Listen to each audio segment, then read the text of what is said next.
அனைவருக்கும் வணக்கம். நான் உங்கள் சாந்தி பேசுறேங்க. இன்றைய பதிவுல நாம என்ன பார்க்க போறோம் அப்படின்னு பார்த்தீங்கன்னா, சாமி கும்பிடும் பொழுது இந்த 5 அறிகுறிகள் இருந்தால் நிச்சயம் உங்களுடைய வேண்டுதல் உடனடியாக நடக்கும்னு சொல்லியிருக்கேன்.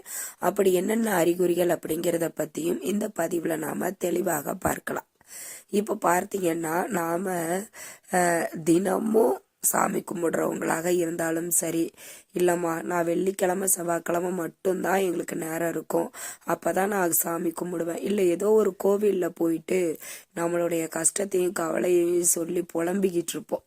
அப்படி எந்தெந்த அறிகுறிகள் இருந்தால் நம்மளுடைய வேண்டுதல் அனைத்தும் நடக்கும் அப்படிங்கிறத பற்றி தான் இந்த பதிவில் ஒன்றொன்னா பார்க்க போகிறோம். வீடியோவை எங்கேயுமே ஸ்கிப் பண்ணாமல் பாருங்கள். அப்போ தான் நான் சொல்லக்கூடிய ஒரு சின்ன தகவலை கூட நீங்கள் மிஸ் பண்ணாமல் தெரிஞ்சுக்க முடியும். வாங்க வீடியோக்குள்ளார போகலாம். இப்போது முதல்ல நாம் என்ன அறிகுறிகள் அப்படின்னா, நீங்கள் சாமி கும்பிட்டுட்டு இருக்கும் பொழுது மனமுருகி நாம பிரார்த்தனையை முன் வச்சிட்டு இருப்போம். கடவுளை நீ தான் காப்பாற்றணும், நீ மட்டும்தான் எனக்கு இந்த விஷயத்த நடத்தி கொடுக்கணும் அப்படிங்கிற மாதிரி நம்ம கடவுள்கிட்ட பிரார்த்தனை பண்ணுவோம். அப்படி பிரார்த்தனை பண்ணும் பொழுது நம்மளை அறியாமல் கண்ணீர் வருது அப்படின்னா அந்த வேண்டுதல் உடனடியாக நடக்கும் அப்படிங்கிறது ஐதீகம். நீங்க நல்லா கவனிச்சு பாத்தீங்கன்னா உங்களுக்கு தெரிஞ்சிருக்கும். நீங்க போற போக்குல ஒரு பிரார்த்தனைய பண்ணிட்டு போறதுக்கும் மனமுருகி நீங்க பிரார்த்தனை பண்ணும் பொழுதும் கண்டிப்பா அதற்குண்டான பலன் உங்களுக்கு கிடைக்கும்.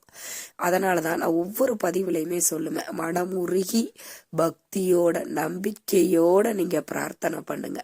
நம்ம விடுற 2 துளி கண்ணீருக்கு மட்டும்தான் கடவுள் செவி சாய்ப்பாரே தவிர, நாம என்ன பொருள் வச்சிருக்கிறோம், நம்ம கடவுளுக்கு என்ன காணிக்கையா கொடுக்கிறோம் அப்படிங்கறதெல்லாம் கடவுள் பார்க்க மாட்டார். நாம என்ன கொடுக்கிறோங்கிறத பாக்குறவர் ஒரே ஒண்ணுதான், கண்ணீர் விட்டு எனக்கு இந்த கஷ்டம் போகணும், எனக்கு இந்த விஷயம் நடக்கணும்னு நம்ம கண்ணீர் மல்கி கடவுளை பிரார்த்தனை பண்ணும் பொழுது மட்டும்தான் அவர் நம்முடைய வேண்டுதலுக்கு செவி சாய்ப்பார். அப்ப கட்டாயம் நீங்க எல்லாரும் பண்ண வேண்டியது ஒண்ணு, மனமுருகி பிரார்த்தனை பண்ணுங்க. அப்படி பிரார்த்தனை பண்ணும் பொழுது உங்களை அறியாமல் கண்ணீர் வருது அப்படின்னா கண்டிப்பா அந்த பிரார்த்தனை உடனடியாக நடக்கும். சரி, இரண்டாவதாக நாம பார்க்கக்கூடியது, கடவுளிடம் உங்க வேண்டுதலை சொல்லி முறையிடும் பொழுது மனமுருகி நாம சொல்லிட்டு இருப்போம், என் பையனுக்கு திருமணம் நடக்கணும், சொந்த வீடு வேணும், நல்ல வேலை கிடைக்கணும் அப்படின்னு மனமுருகி பிரார்த்தனை பண்ணிட்டு இருக்கும் பொழுது பள்ளி சத்தமிட்டுருச்சு அப்படின்னாலே கண்டிப்பா அந்த நீங்க வேண்டின வேண்டுதல் நடக்கும் அப்படிங்கிறது ஐதீகம். இதெல்லாம் நம்முடைய முன்னோர்கள் சொல்லி வச்சுட்டு போனாங்க. ஒவ்வொரு விஷயத்திற்கு பின்னாடியும் ஒவ்வொரு அறிகுறிகள் நம்மளுக்கு தென்படும்.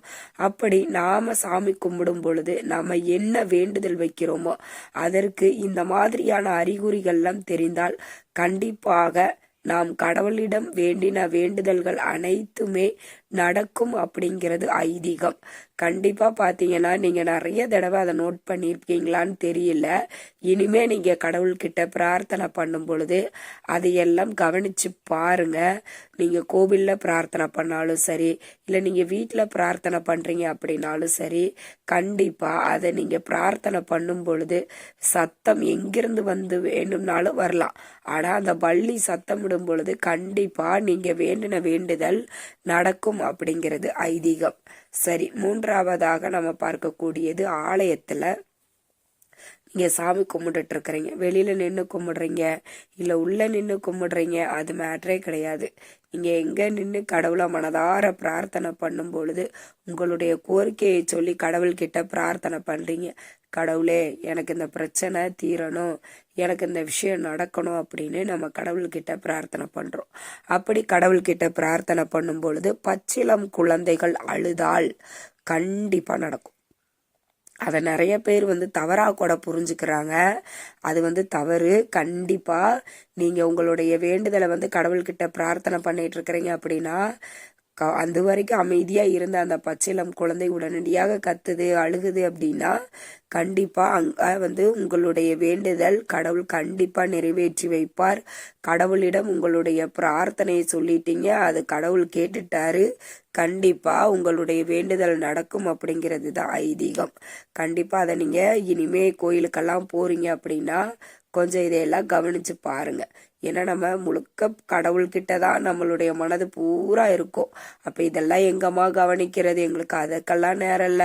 அவர்கிட்ட கண்ணீர் விட்டு கதறதுக்கே எங்களுக்கு நேரம் சரியாயிடுது. இது எல்லாமே எங்களுக்கு எதுக்கு எப்படிமா நாங்க கவனிக்கிறது? கொஞ்சம் கஷ்டம்தான், ஆனா கவனிச்சு பாருங்க. நீங்க முழுசா பிரார்த்தனை பண்ணினதுக்கு அப்புறம் என்னென்ன நடக்குது நம்மளை சுத்தி அப்படிங்கிறத கவனிச்சு பாருங்க. ஒண்ணு பார்த்தீங்கன்னா நம்மள அறியாம கண்ணீர் வரும். அதற்கப்புறம் பார்த்தீங்கன்னா பள்ளி சத்தமிடும். அதுக்கு அடுத்தது பார்த்தீங்கன்னா இந்த மாதிரி பச்சிளம் குழந்தைகள் அழுகும். இது மாதிரி அறிகுறிகள்லாம் இருக்குதா அப்படிங்கிறத பார்த்துக்கோங்க. இப்போ 4வது, கோயில்ல உங்களுடைய வேண்டுதலை வைக்கும் பொழுது கோயில் மணி அடிச்சிச்சு அப்படின்னாலும் நம்மளுடைய வேண்டுதல் கண்டிப்பா நிறைவேறும். இது எல்லாருக்குமே தெரிஞ்ச ஒரு விஷயம்தான். கோயில்ல நம்ம ஒரு பிரார்த்தனையை வச்சிட்டு இருக்கிறோம், அப்ப திடீர்னு மணி அடிக்குது அப்படின்னா கண்டிப்பா கடவுள் ஆசீர்வாதத்தால உங்களுடைய வேண்டுதல் கண்டிப்பா நடக்குது அப்படிங்கிறது தாங்க அர்த்தம். அதனால இதையும் நல்லா ஞாபகத்துல வச்சுக்கோங்க. கடவுள்கிட்ட நம்ம எப்போ பிரார்த்தனை பண்ணினாலும் கண்டிப்பா கடவுள் மேல இருக்கக்கூடிய முழு நம்பிக்கையோட முழு பக்தியோட நம்ம பிரார்த்தனை பண்ணணும். சும்மா சொல்லிட்டாங்க கடவுளே எனக்கு இதை பண்ணி கொடுத்துரு அப்படின்னு சொல்லி 2 வார்த்தையில கும்பிட்டுட்டு போறது கிடையாது. அவரை முழு நம்பிக்கையோட மனமுருகி உள்ளன்போட பிரார்த்தனை பண்ணும் பொழுது மட்டும்தான் கடவுள் நம்மளுக்கு முழு அருளையும் கொடுப்பார். அதனால நிறைய பேர் கோவிலுக்கு போவாங்க, அந்த தீபாரதனை காட்டும்போது கண்ணை மூடிட்டு அப்பதான் ரொம்ப பக்தியோட பிரார்த்தனை பண்ணுவாங்க. கண்டிப்பா அப்படி பண்ணாதீங்க. கடவுளுக்கு தீபாரதனை காட்டும்போது கண்ணை திறந்து தீபாரதனைய பாருங்க. அதை பார்த்து முடிச்சிட்டு அதுக்கப்புறம் உங்களுடைய கண்களை மூடி கடவுள்கிட்ட உங்களுடைய பிரார்த்தனை வேண்டுதல்கள் கோரிக்கைகள் என்னவோ அதை கடவுள்கிட்ட மனமுருகி பிரார்த்தனை பண்ணும்போது பூ விழுகிறது. அதே மாதிரி பார்த்தீங்க அப்படின்னா நிறைய பேர் நாம கோவிலுக்கு போகும்போது மஞ்சள் குங்குமம் வளையல் இதெல்லாம் சுமங்கலிகளுக்கு கொடுப்பாங்க. நம்ம அதை எதிர்பார்த்து போயிருக்க மாட்டோம். அப்ப நம்ம பிரார்த்தனை பண்ணும்போது அவங்களே கொண்டு நம்மளுடைய கைகள்ல வைப்பாங்க. இந்த மாதிரி தாம்பூலம் கிடைப்பது இது எல்லாமே பார்த்தீங்கன்னா கடவுள் உங்களுக்கு உங்களுடைய வேண்டுதலை ஏற்றுக்கொண்டார், அந்த வேண்டுதல் சீக்கிரமாகவே உங்களுக்கு நடக்கும் அப்படிங்கிறத அறிகுறி தான் இந்த அறிகுறிகள். கண்டிப்பாக இன்னொரு முறை நீங்க கோவிலுக்கு போகும்போதோ இல்ல வீட்டுல சாமி கும்பிடும் பொழுதோ உங்களுடைய வேண்டுதலை முறையிட்டு கடவுளிடம் கண்ணீர் மல்கி பிரார்த்தனை பண்ணும் பொழுது இந்த விஷயமெல்லாம் நடக்குதா அப்படிங்கிறத கொஞ்சம் கவனிச்சு பார்த்தீங்க அப்படின்னாலே கண்டிப்பா உங்களுக்கு அது புரியும். இந்த தகவல் உங்களுக்கு ரொம்பவுமே பயனுள்ளதாக இருந்திருக்கும்னு நினைக்கிறேங்க.